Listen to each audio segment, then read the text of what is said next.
Ey hakim bey, suçlu burada. Kendisi gönlümü çaldı. Sen beni nasıl da hapsettin?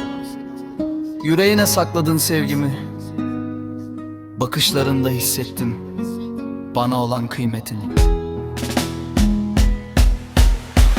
Hep sevdin beni, saf bir çocuk gibi. Nasıl da bağlandım sana deliler gibi.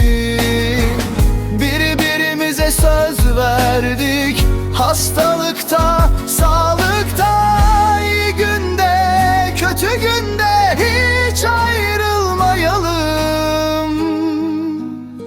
Ne kadar kötü olursa olsun üstesinden geliriz.